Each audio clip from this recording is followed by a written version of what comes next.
श्री रामचंद्र भगवान की जय, विष्णु भगवान की जय।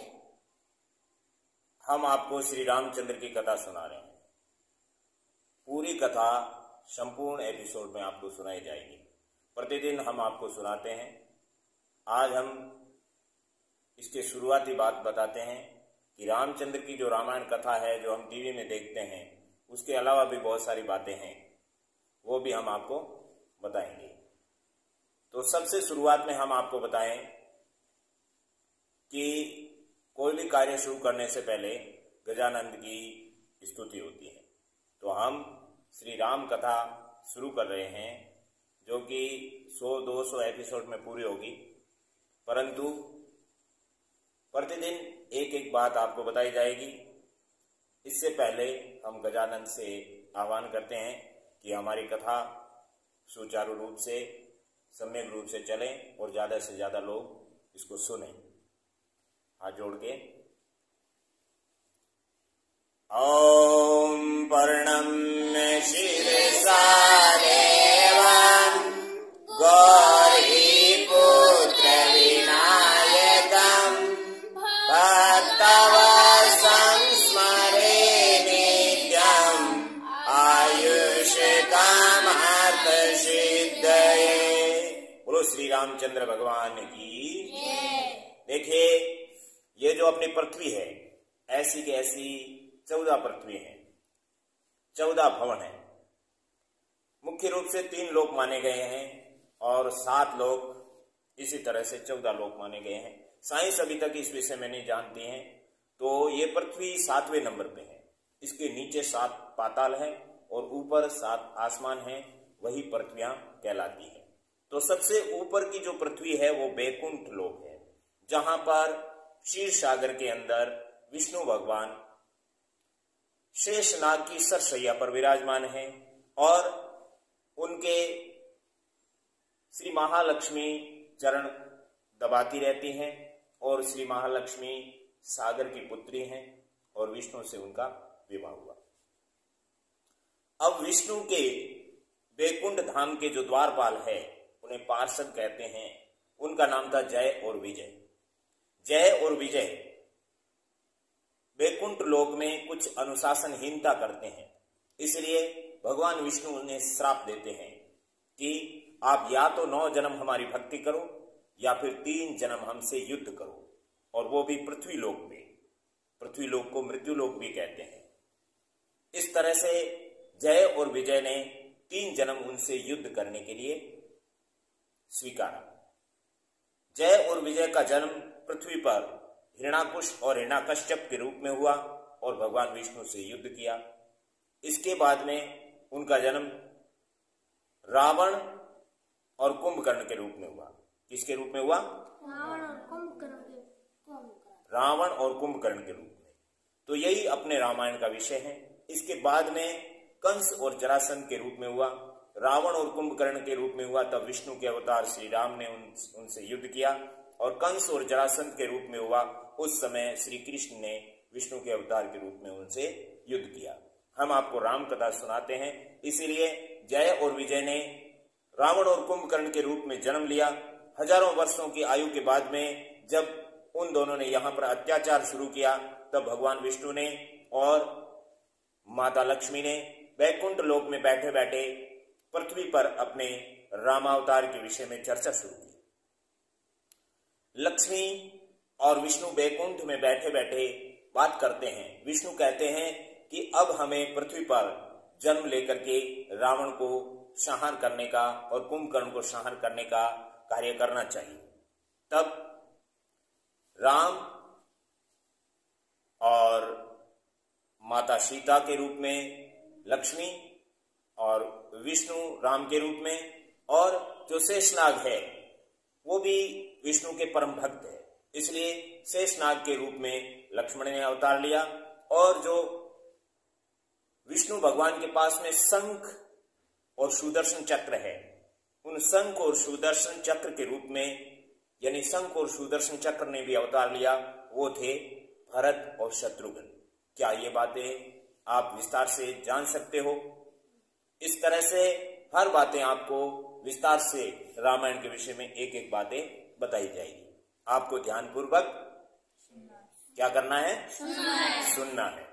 तो अब पृथ्वी लोक पे सबसे पहले माता सीता का अवतार होता है। वो कहां होता है? रावण ने अपने पाप कुंभ के अंदर जो है रक्त को बंद करके और भारत खंड में यानी भारत की धरती पर उसे दफना दिया। उसकी वजह से यहां पर बरसात नहीं हो रही थी। तो राजा जनक विदेह के राजा थे। उनके पुरोहितों ने उन्हें बताया कि जब आप खुद हल चलाएंगे तो यहां पर वर्षा होगी और उसके कारण लोग जो है अन्न पैदा कर सकेंगे और जी सकेंगे, वरना इसी तरह से अकाल पड़ते रहेंगे तो लोग मर जाएंगे। तो राजा जनक ऋषि भी थे और भगवान के शिव के बड़े भक्त थे, क्योंकि जो देवासुर संग्राम हुआ था देवों और असुरों के बीच में, उस समय भगवान शिव ने जो असुरों से युद्ध किया था, उसका जो धनुष था, वो धनुष उस समय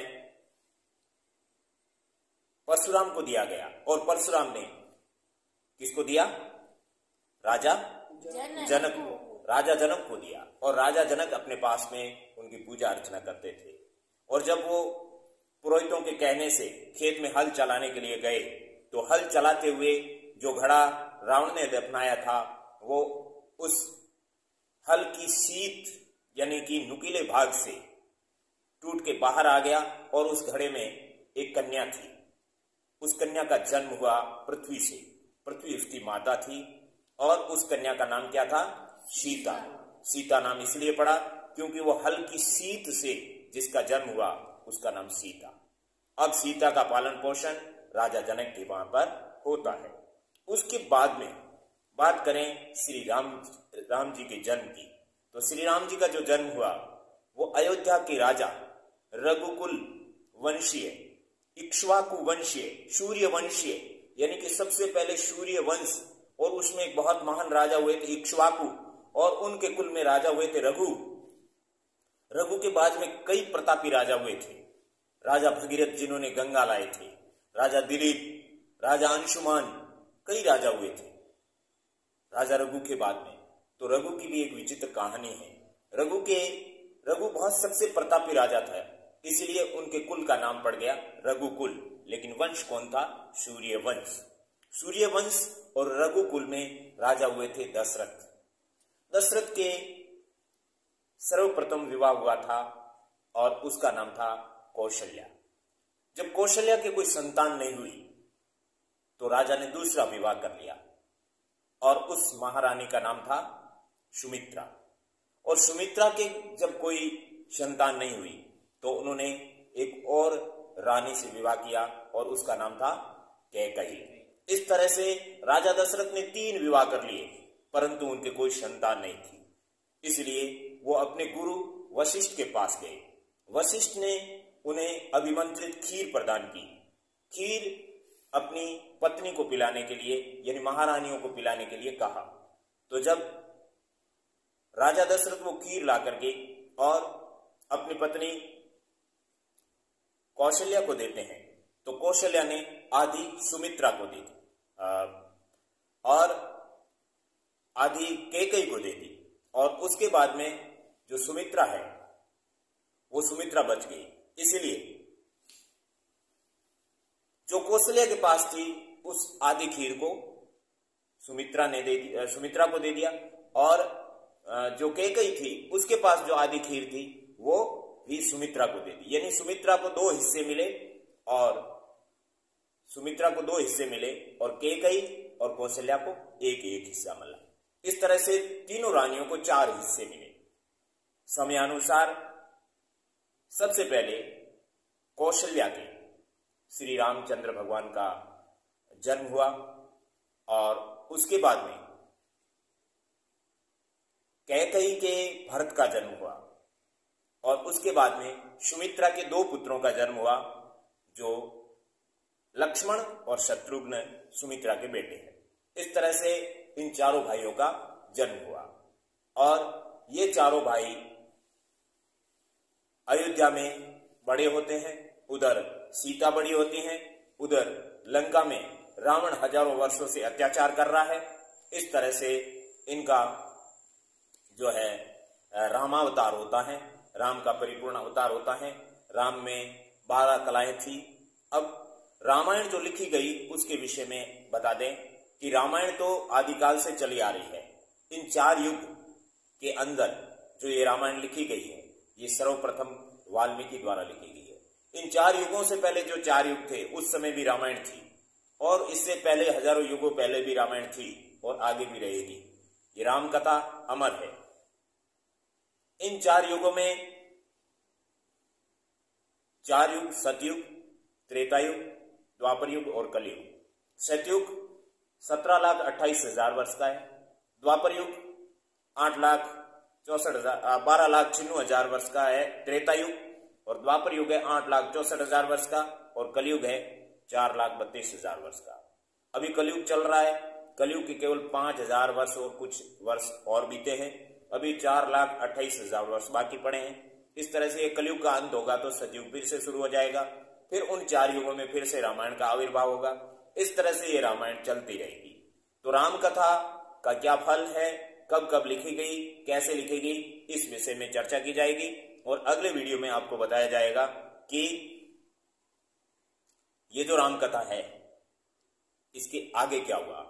यानी राम का जन्म हो गया, सीता का जन्म हो गया, और रावण कुंभकर्ण का किस तरह से जन्म हुआ ये भी बताया जाएगा, क्योंकि वो तो हजारों वर्षों से वहां पर अत्याचार कर रहे हैं और भगवान विष्णु से युद्ध करने के लिए तैयार हैं। लेकिन भगवान विष्णु का राम के रूप में अवतार हुआ है। कथा बहुत ही रोचक और बहुत ही आनंदमयी और बहुत ही करुणाजनक है। समय समय पर रोना आता है, ऐसी दुख भरी रामायण कथा है। परंतु राम की कथा सुनने वाले को क्या प्रतिफल मिलता है? राम की कथा प्रतिदिन घर में होती है, उनके लिए हनुमान जी का साथ स्वतः मिलता है। हनुमान जी की पूजा अर्चना करने की भी आवश्यकता नहीं है जहां पर राम की कथा चलती है, क्योंकि राम का एक भी शब्द जहां पर गूंजता है वहां पर हनुमान जी अपने हाथ जोड़े हुए खड़े रहते हैं राम के शब्द सुनने के लिए। और जो भी राम कथा सुनते या सुनाते हैं उनकी सहायता करने के लिए तैयार रहते हैं। बोलो श्री रामचंद्र भगवान की जय, पवन सुत हनुमान की जय। जय श्री राम।